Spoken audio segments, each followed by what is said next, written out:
안녕하세요. 오늘 제가 들고 온 책은 밤의 사냥꾼 올빼미라는 책인데요. 좀 대충 봐보겠습니다. 이렇게요, 이렇게. 올빼미는 밤의 사냥꾼이에요. 밤에 활동하며 낮에는 자지요. 소리 없이 나는 올빼미는 먹잇감을 물고 나타나요. 그리고 올빼미는 낮 빛의 양을 많을 때 하고 빛의 양이 적을 때의 눈동자 크기가 달라집니다. 올빼미는 이렇게 생겼어요. 발톱은 먹이를 잡기 위해 발바닥하고 발은 먹이를 잡기 위해서 두꺼운 털로 미끄러지지 않게 두꺼운 털과 날카로운 손톱이 먹이를 꽉 쥡니다. 머리는 몸집에 비해 크고 둥글고 납작해요.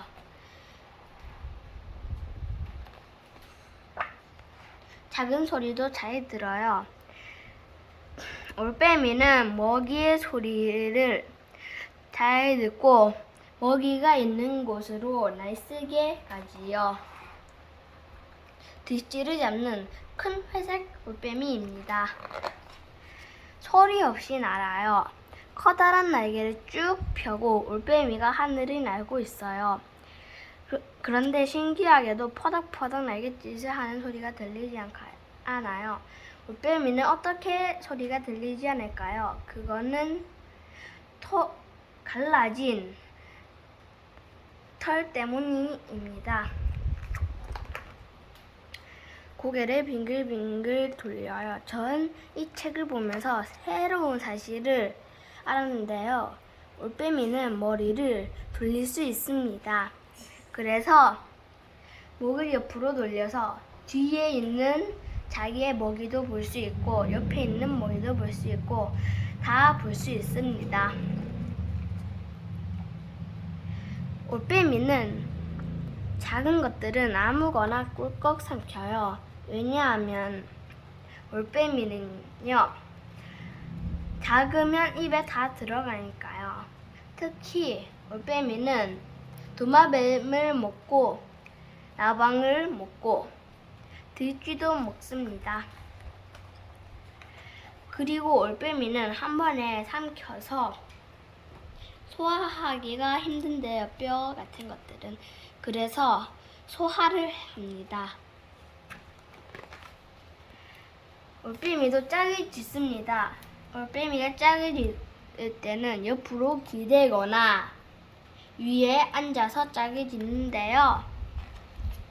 그렇게 하면 아이가 태어나겠죠? 그 아기가 살아나는 과정을 봅시다. 올빼미는 8월째 어른 올빼미가 될 수 있습니다.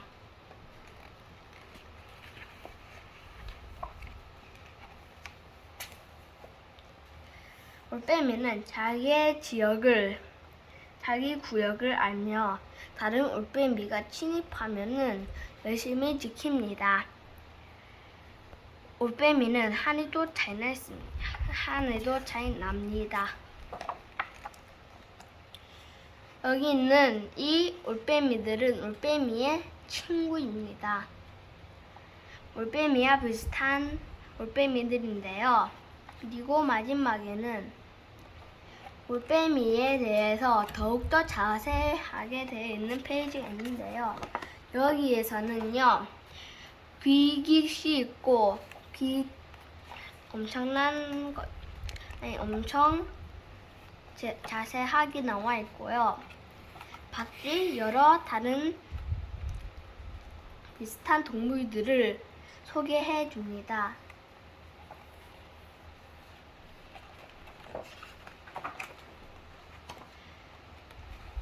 그리고 올빼미는 신화에도 관련이 있습니다.